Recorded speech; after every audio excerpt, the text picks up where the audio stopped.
Hello everyone, welcome back to my channel. I hope you are doing well.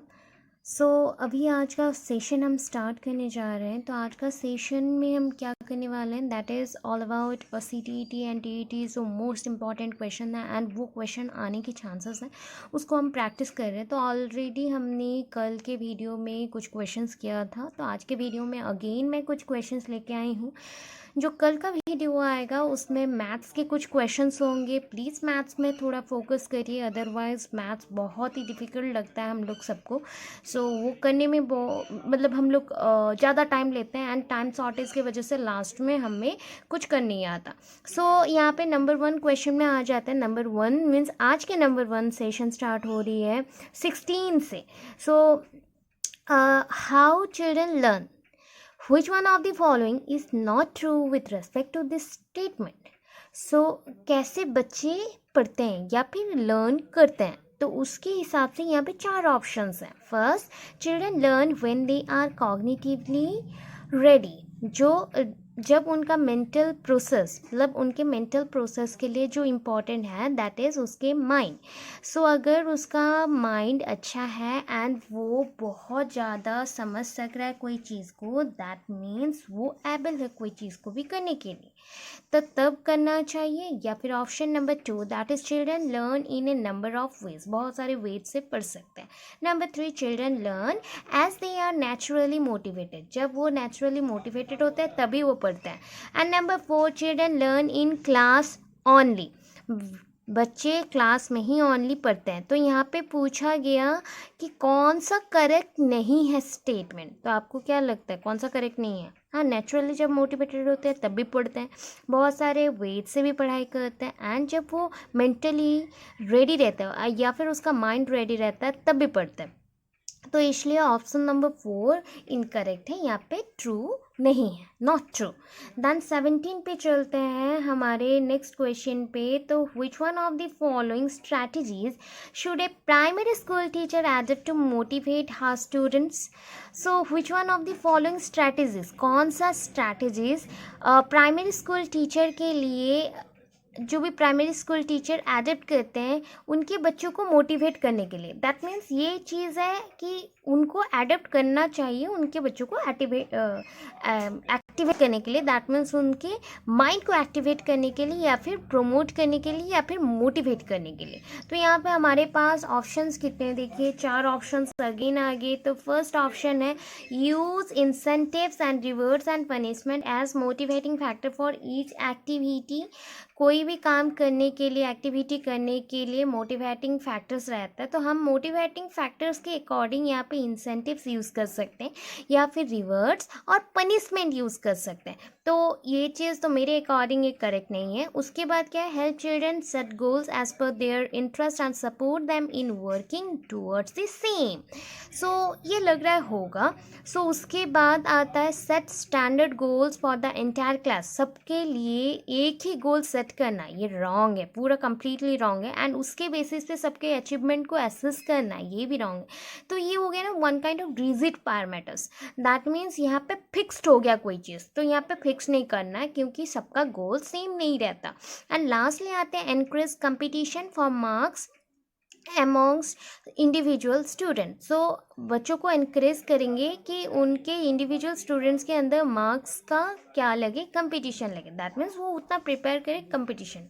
तो ये चीज़ नहीं है क्योंकि छोटे बच्चों को पढ़ाना है, प्राइमरी स्कूल में पढ़ाना है। तो प्राइमरी स्कूल में सबसे इम्पॉर्टेंट है कि बच्चों को हम क्या मोटिवेट करें, उनके गोल को सेट करने के लिए अपने अकॉर्डिंग, एंड उसी की तरफ वो लोग जैसे अपने वर्क करें।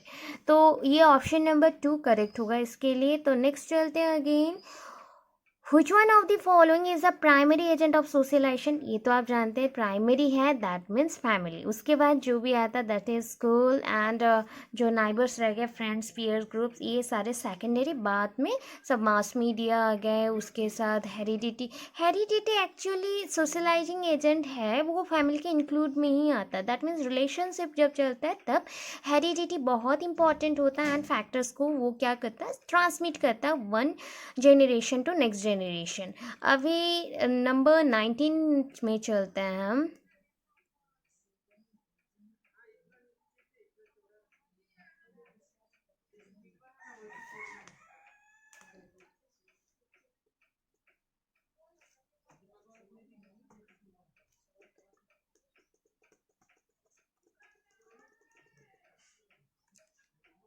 सो यहाँ पे आ गए हम क्वेश्चन नंबर 19 में, that is giving children group work is an effective pedagogic strategy since dash.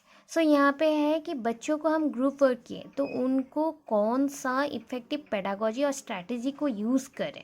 So it allows some children to dominate the others in small groups. हम लोग ग्रुप वर्क क्यों देते हैं, इंपॉर्टेंट पेडागोजी का एक important part है। So important strategy है, ये हम ग्रुप वर्क में क्यों देते हैं। ग्रुप वर्क एक काइंड ऑफ मेथड है और स्ट्रैटेजी है जहाँ पे बच्चे बहुत एक दूसरे को सपोर्ट करते हैं एंड एक ही टास्क को कंप्लीट करने के लिए एक साथ मिलके काम करते हैं। तो उसी के बेसिस पे ये कंसेप्ट है, जान गए तो इसके बाद ऑप्शन देखते तो फटाफट हो जाएगा। So it allows some children to dominate the others in small group, obvious not. Children learn from each other and support each other in the learning process, obviously ये लग रहा है।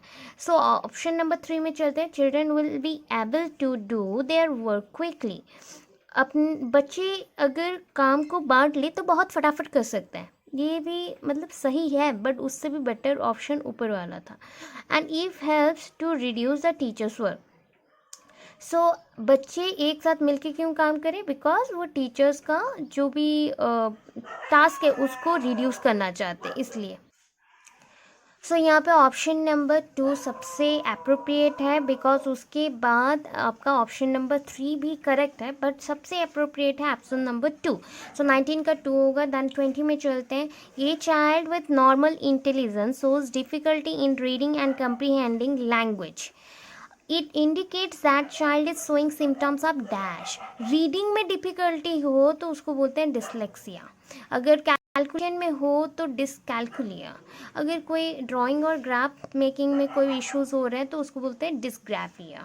ठीक है, तो ये सारी इंपॉर्टेंट थिंग है। तो यहाँ पे डिसलेक्सिया है तो रीडिंग डिफिकल्टी को हम लोग डिसलेक्सिया बोलते हैं। सो 20 का ऑप्शन नंबर 4 यहाँ पे करेक्ट है। अभी चलते हैं ऑप्शन, तो हो गया हमारा सिलेक्ट।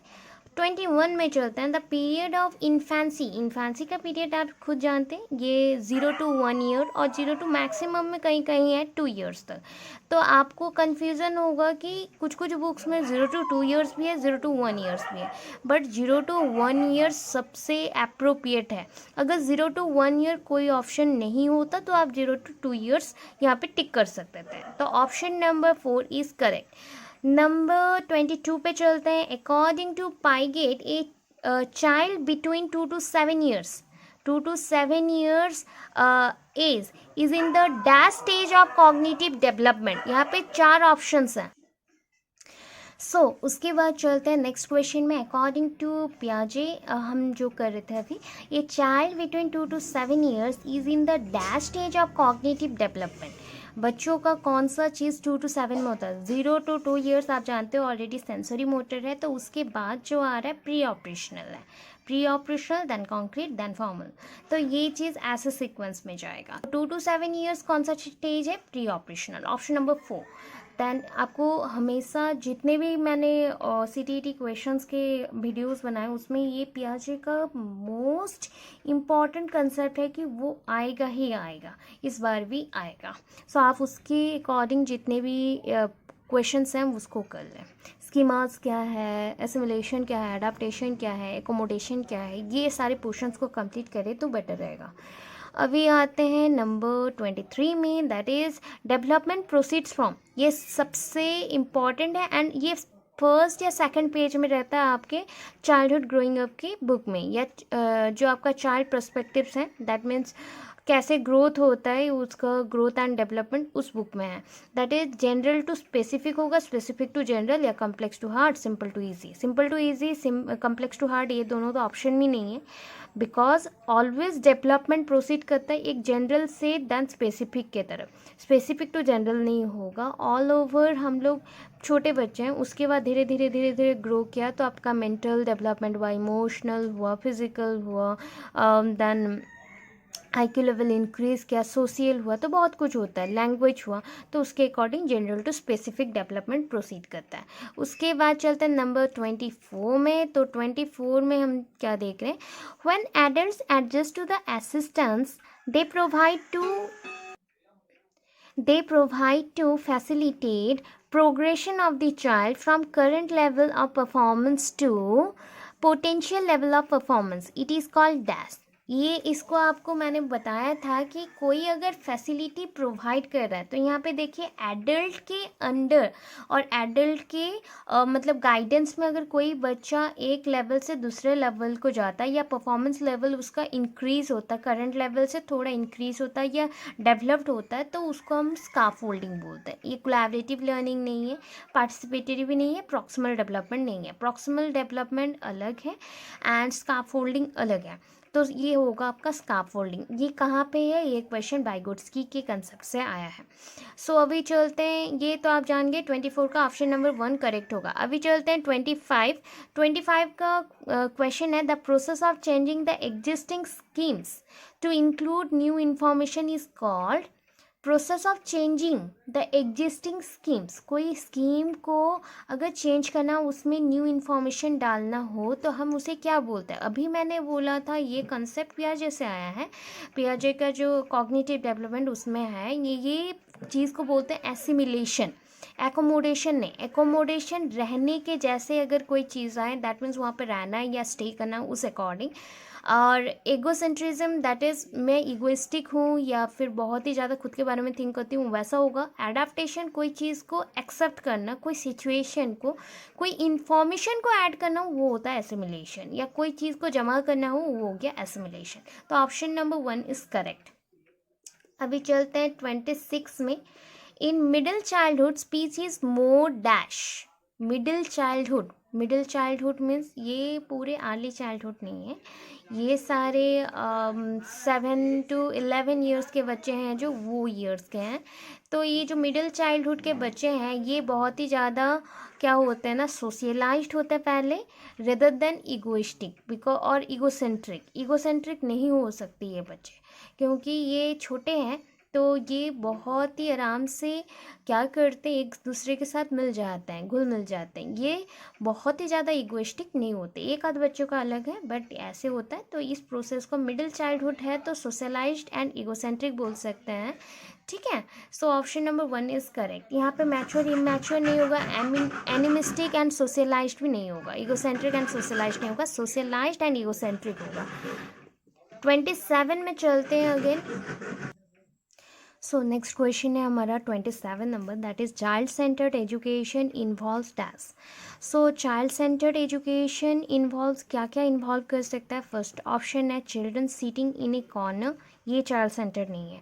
अगर चुपचाप बैठे बच्चे तो उसको चाइल्ड सेंटर, हम लोग कॉर्नर में बैठा, कोना में बैठा, तो उसको हम चाइल्ड सेंटर नहीं बोलेंगे. अगर उसके लिए एनवायरनमेंट रेस्ट्रिक्टेड हो जाए तब भी नहीं है.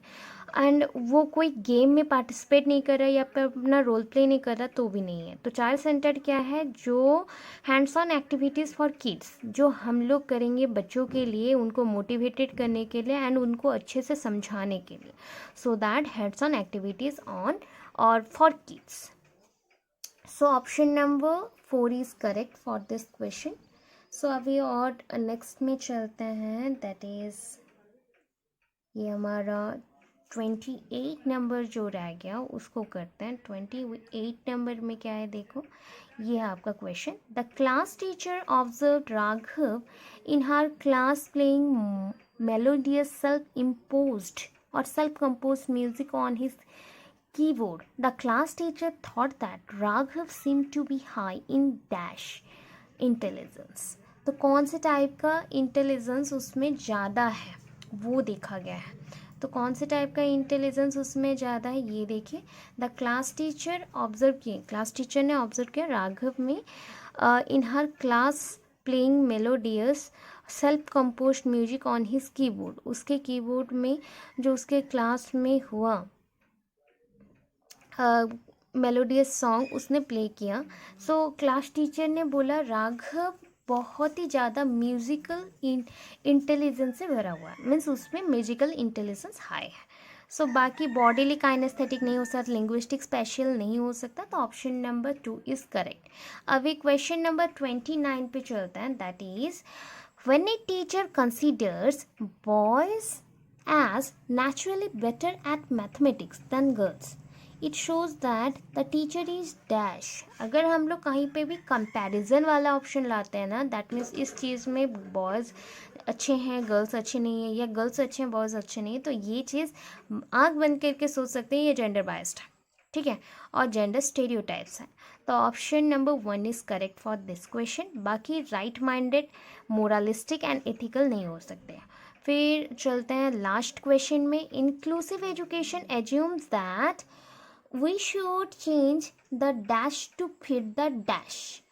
हम क्या चेंज कर सकते हैं? यहाँ पे 4 ऑप्शन है, दो दो सब में डैश है तो दो दो ऑप्शंस रहेंगे, इंक्लूडेड है एक एक ऑप्शन में।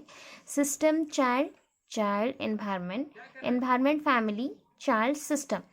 बच्चों को चेंज करेंगे सिस्टम में फिट होने के लिए? ऑब्वियसली ऐसे बच्चे हैं जहाँ पे उनको हम चेंज नहीं कर सकते, सिस्टम को बदल सकते हैं। एनवायरनमेंट को बदलने से सिस्टम नहीं चेंज होगा, तो वो पहले तो हमें स्टार्टिंग करना है सिस्टम के साथ, बिकॉज बच्चे अडेप्ट कर सके, बच्चे इंक्लूडेड हो, इंटरेस्टेड हो एंड पढ़ाई करें, अपना अपॉर्चुनिटी गेन करें। सो उस अकॉर्डिंग 30 का option number 1 system and child ठीक होगा।